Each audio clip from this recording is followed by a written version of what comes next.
मन की मन ही मांझ रही, मन की मन ही मांझ रही। कहिए जाए कौन पैऊदो, कहिए जाए कौन पैऊदो, नाही परत कही मन की मन ही मांझ रही। प्रस्तुत पद सूरदास के काव्य सूरसागर में संकलित भ्रमर गीत में गोपियों की विरह पीड़ा का चित्रण हुआ है। आइए इनके भावार्थ जानते हैं। गोपियां क्या कहना चाहती हैं? मन की मन ही मांझ रही।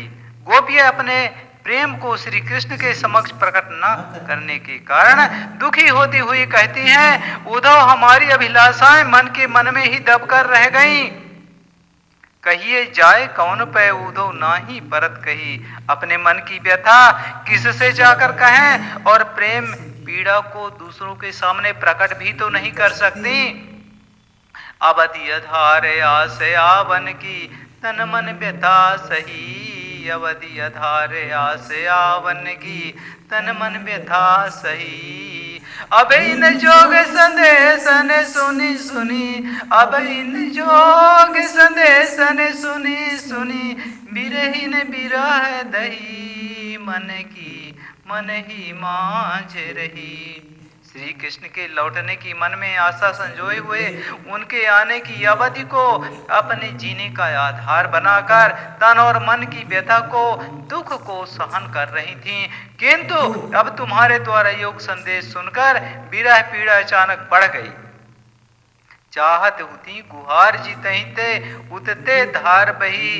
विरह पीड़ा में जलती हुई हमें अपनी रक्षा का जिनसे सहारा था, रक्षा की आशा थी, जिसे हम पुकार सकते थे, उसी ओर से अर्थात कृष्ण की ओर से एक योग संदेश की धारा बहने लगी। अतः हमें आशा थी कि एक दिन अवश्य श्री कृष्ण आकर हमारी पीड़ा को शांत करेंगे, परंतु आशा के विपरीत उन्होंने योग संदेश भेज दिया। सूरदास अब धीर धरें क्यों मर ज्यादा न लही।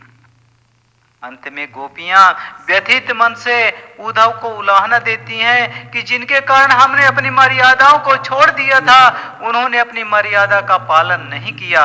अब हम कैसे धैर्य धारण करें? तो बच्चों, ये आपके दूसरे पद का भावार्थ है। इसको आप अच्छी तरह पढ़ लीजिए और इसके प्रश्न उत्तर याद कर लीजिए। वीडियो देखने के लिए बहुत बहुत धन्यवाद। नमस्कार।